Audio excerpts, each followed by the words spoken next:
My question today to start the show, this is a legitimate question that has been in my mind. I've been ruminating about this for the past couple of months. Did you ever wonder where AOC and Ilhan Omar and Rashida Tlaib and Cori Bush, the 4 squad members, and now Zohran Mamdani as well, did you ever wonder where these people, these young radical leftists came from? Like, how did they rise to such prominence in politics so quickly? It's not like they spent decades working their way through the hierarchy of their party. They just came out of nowhere, won elections, had enormous fundraising apparatuses, and they just seemed to come out of thin air. And I've been wondering, who orchestrated their ascent to power? It just doesn't make sense that this would be grassroots, that they're just so good at fundraising. They're just so charismatic. They're just so able to connect with the voter that this could be some kind of organic thing. So who is behind them? Where did they come from? Well, the answer to that is not only what we're going to talk about on the show today. The answer to that lies in one connective factor that all of these radical politicos share, and that is membership in the Democratic Socialists of America, the DSA. Now, the DSA, you've heard of it. I've heard of it. This is not something new.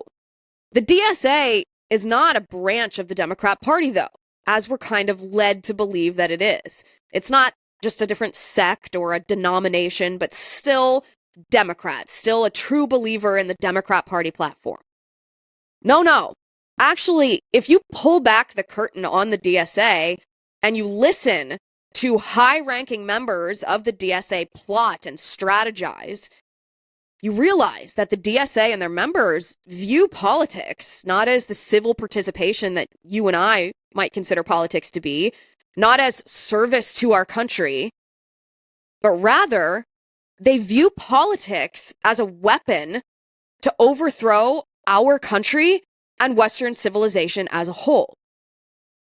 And this is not my inference. This is not my speculation. This is not my opinion. This is the words of members of the DSA themselves. Here they are admitting their plot in their own words. Take a look. It's no secret that the Democratic Socialists of America hate the Democratic Party. I think we're all on the same page that we hate the Democratic Party. The Democratic Party is not really our friend. It isn't. So why are the DSA such major players in the Democratic Party? This odd relationship can be understood with the cuckoo analogy. In nature, the cuckoo survives by trickery. It lays its egg in another bird's nest. The unsuspecting parents raise the imposter as their own until the cuckoo grows strong enough to push the true chicks out. The DSA is the cuckoo inside the Democratic Party. DSA is not the Democratic Party. We must separate ourselves from the toxic Democratic Party. We can put forward a clear, aggressive, principled strategy that pushes back against the Democratic leadership and the Democratic Party as a whole. DSA candidates run as Democrats in safe blue districts. They slip through low turnout primaries. And once inside, they use the Democratic label as camouflage while advancing an extremist anti-American agenda far beyond the party's mainstream. I don't agree with the Democratic Party, but it's a great tool. The Democratic is a tool that we use. Once in office, DSA candidates take orders from DSA's internal enforcers and working groups. City halls and state houses start running as socialist machines controlled by the organization, not the Democratic Party, and certainly not voters. They have to have a connection with DSA's internal politics, and they have to be committed to the eventual goal of building a separate entity from the Democrats. DSA are revolutionaries, and the Democrats are their first victims. And in city after city, DSA victories prove their plan works. I think that the model that we used in New York is 100% replicatable. And just like the cuckoo, once the DSA grows strong, it pushes the true Democrats out, hollowing the party from within, building towards political independence and tearing apart the Democratic Party. The DSA is not here to strengthen the Democratic Party. It is here to consume it. We're not here to make the Democrats a little bit better. We're here to actually enact socialism. And socialism is not just better capitalism. It's overthrowing the entire capitalist state. It's our duty, DSA, to cultivate this power. The cuckoo is in the nest, and New York City is poised to elect not a Democrat, but Zohran Mamdani, an extremist within the DSA. We understand that winning an election is not an end. It is a means to an end. The most important thing that we can do is take that empire down from within. Ultimately to overthrow our own empire. We need a movement that can drive a stake through the heart of empire. We need to orient ourselves towards insurrection.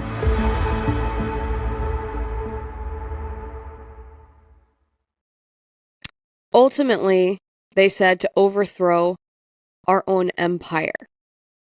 Like a cuckoo in a bird's nest. To infiltrate the Democrat Party from within in order to topple it. Suddenly, when you hear Zohran Mamdani's weird statements, doesn't it suddenly seem like you hear them in a whole new light? I mean, think about the video that we watched together on yesterday's episode where Zohran Mamdani, with his face in a mask by a kerchief, says that we came to politics to remake the states in the image of our people. Take a look at that. We came here to remake this state in the image of our people. In the image of our people? Who, Zohran, are your people? Are you talking about Muslims? Because this doesn't sound like a promise of someone who wants to uphold American values. Suddenly you hear these statements in a whole new light when you realize that Zohran Mamdani is part of the DSA. The DSA whose goal is to use politics as a tool to overthrow the American empire. Now, Zohran Mamdani's odds in the New York City mayoral election are currently plummeting primarily based on the lie he told about his aunt, supposedly after 9/11, experiencing such Islamophobia that she couldn't wear her hijab on the subway. Well, it was a lie. It wasn't true. His aunt didn't even live in the United States. She lived in Tanzania from the year 2000 to 2003. He made this up.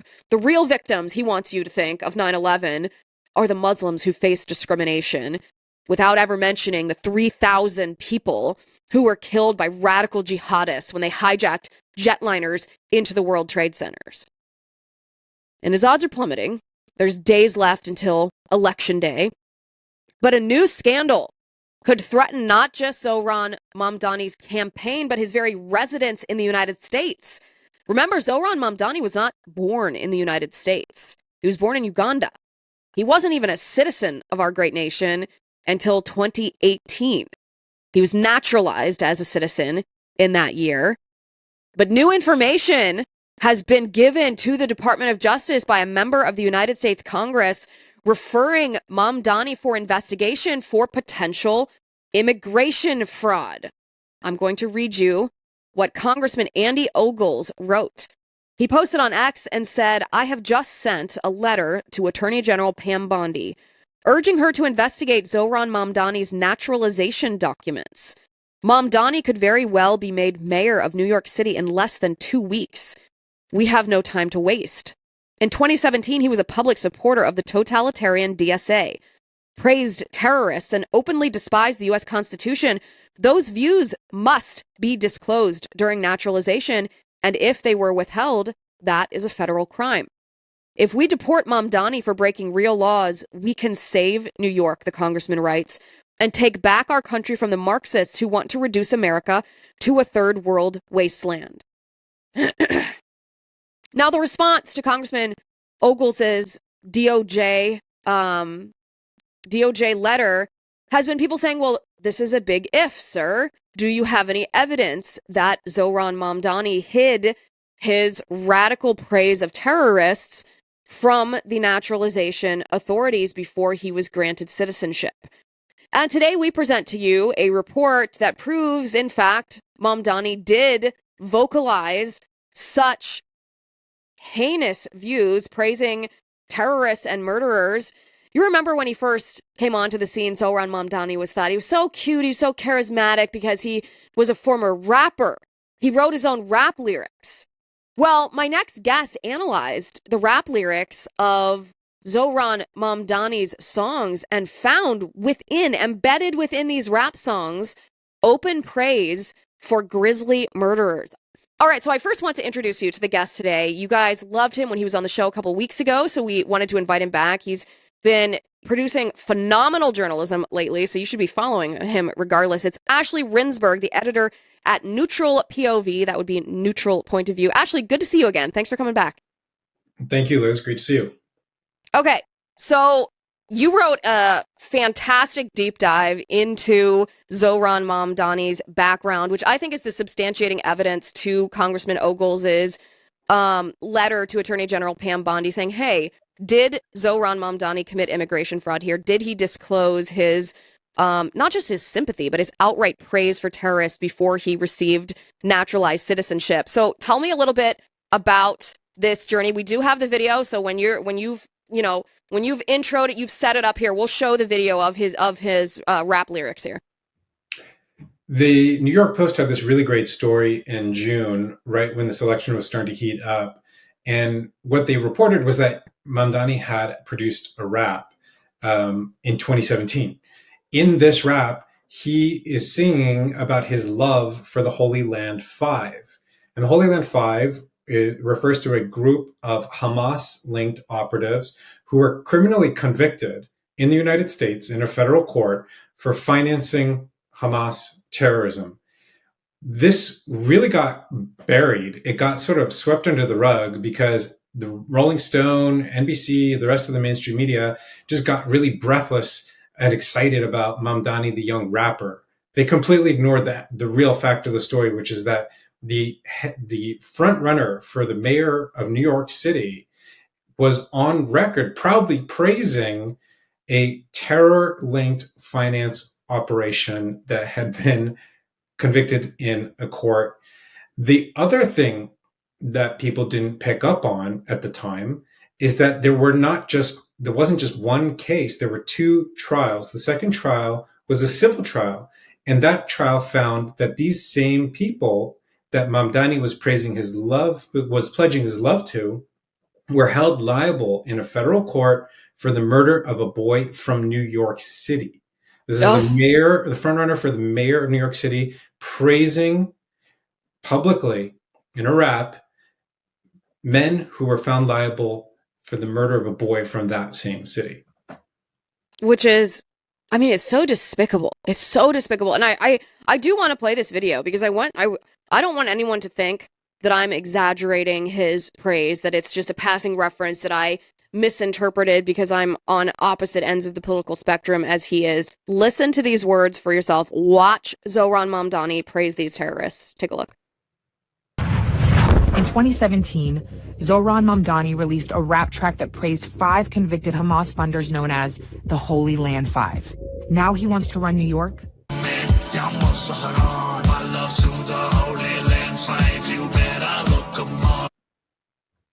My love to the Holy Land Five, he says, you better look them up. My love to the Holy Land Five, you better look them up. Ashley, clearly I oppose Zohran Mamdani's politics, right? Clearly I do. I do not think there is any other way to interpret that line than it's obviously praising them.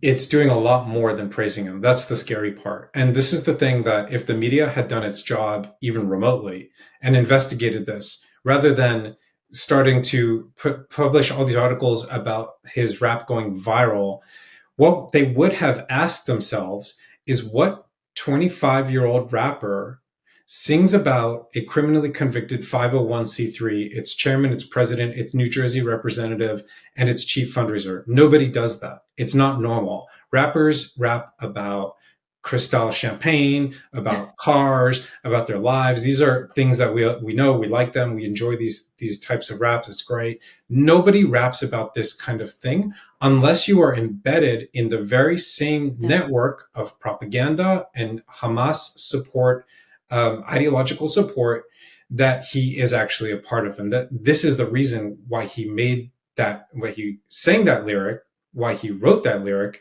is because it itself was a reaction to the conviction.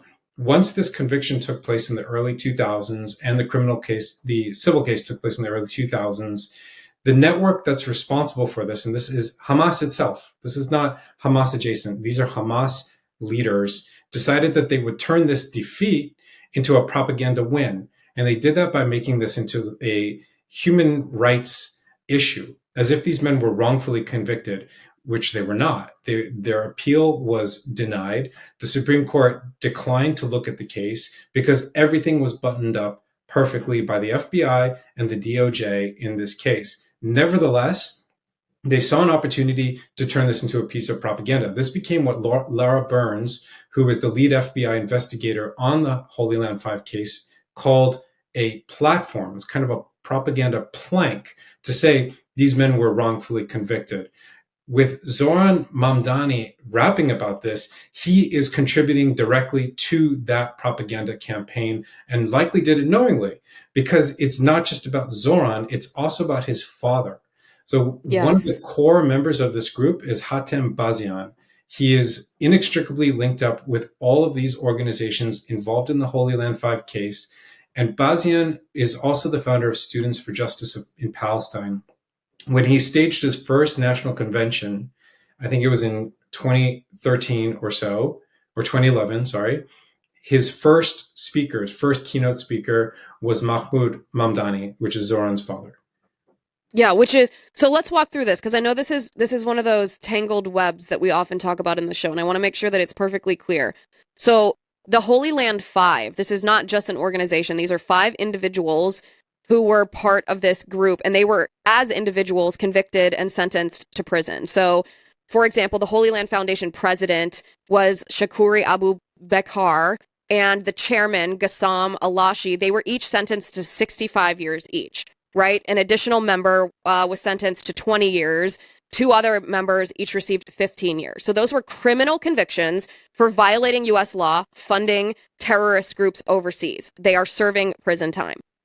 Separately, and this is actually before the criminal convictions, back in 2004, it's the case you mentioned, they were found liable in a civil trial because for the 1996 Hamas murder of this New York City, this young boy from New York City who was murdered outside of Jerusalem by Hamas.